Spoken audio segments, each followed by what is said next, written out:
What if the most powerful manifesting moment of your entire day is the moment you stop trying, the moment your effort fades, your thoughts loosen, and your inner world becomes completely exposed? Neville Goddard says, this moment decides your tomorrow more than anything you do while awake. That moment is sleep.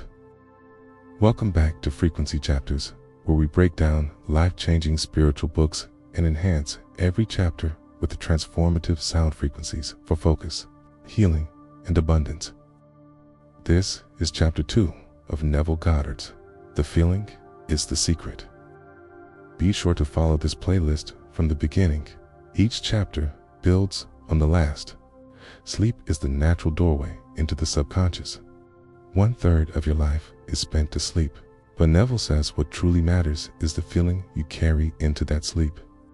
Your last waking mood is the blueprint of your next day. You do not manifest from your wishes. You manifest from the feeling you fall asleep in. Neville calls sleep the sacred meeting place between your conscious and subconscious mind. The conscious mind is the male, the chooser, the initiator. The subconscious is the female, the womb of creation. Sleep is the moment they become one. Whatever feeling you take into sleep is faithfully expressed in your waking world. Your conditions are your children born from your inner state the night before. Nothing stops your desire except failing to feel it fulfilled before sleep.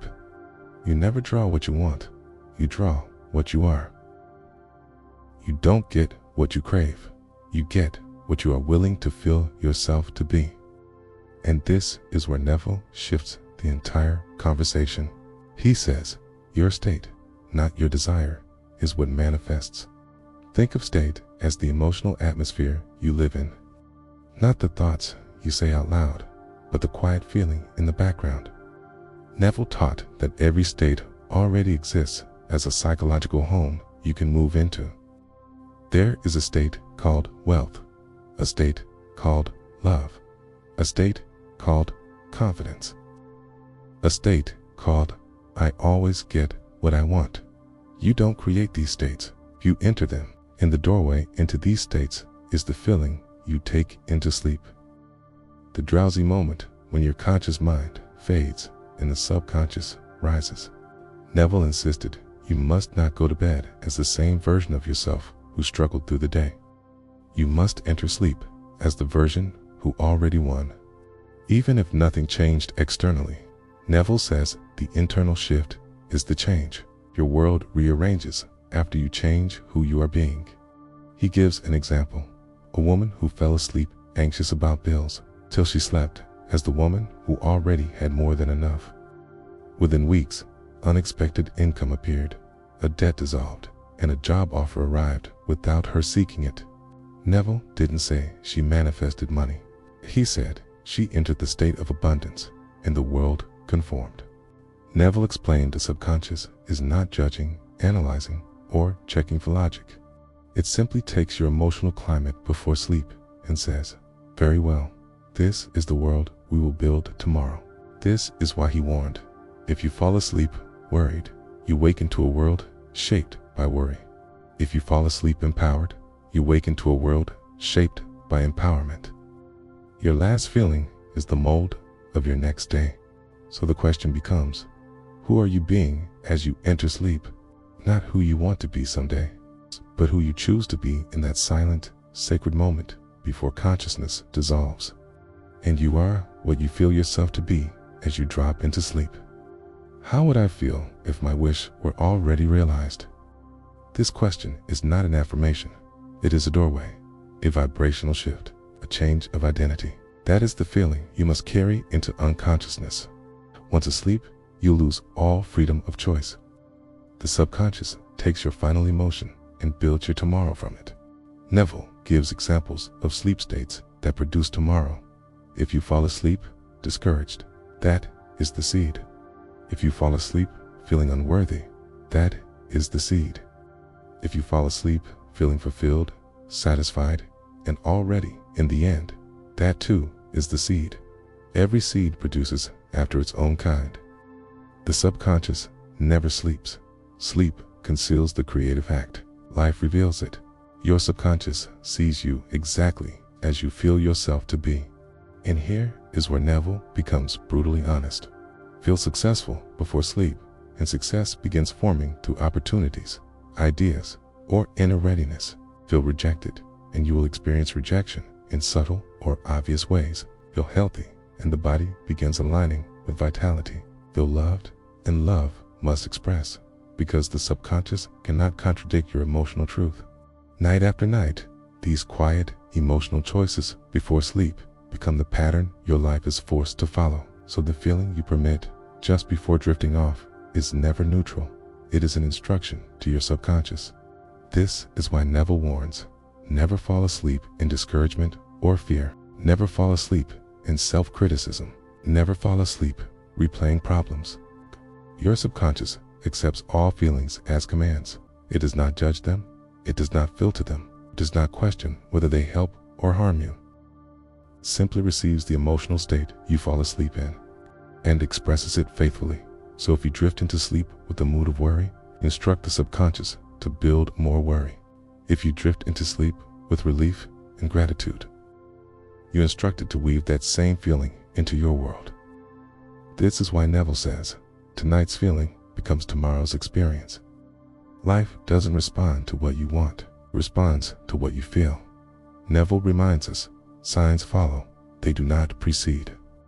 Your world mirrors your inner state. It never leads it.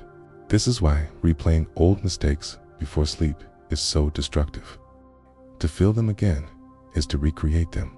Neville calls this infecting yourself with the past. Instead, he gives a clear instruction.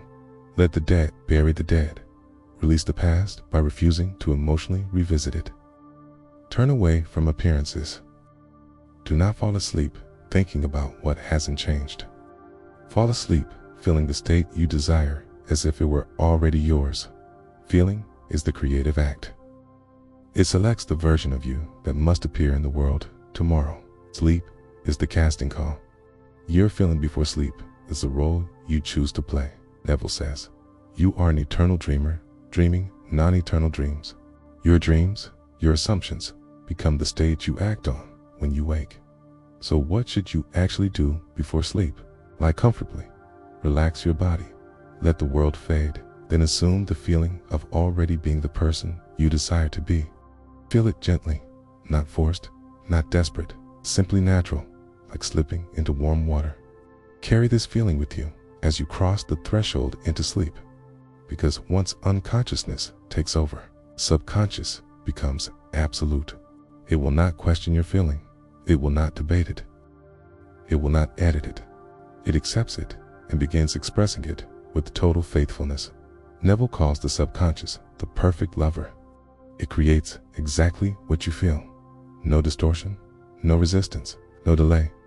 This is why he calls sleep the door into heaven. Whatever you take into that door becomes your world. Feel worry, and worry appears. Feel fulfillment, and fulfillment appears. Feel the wish fulfilled, and life must bend to your inner certainty. Night after night, your subconscious receives the seeds you plant. Every morning, you wake inside the garden of last night's emotions.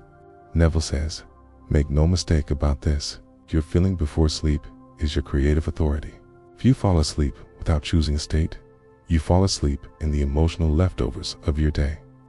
And those feelings, whether fear, frustration, or confidence, become the script of tomorrow. If you believe you act freely, but you are acting out the mood you fell asleep in, your true freedom is not in action. It is in choosing your feeling. Choose consciously. Choose deliberately.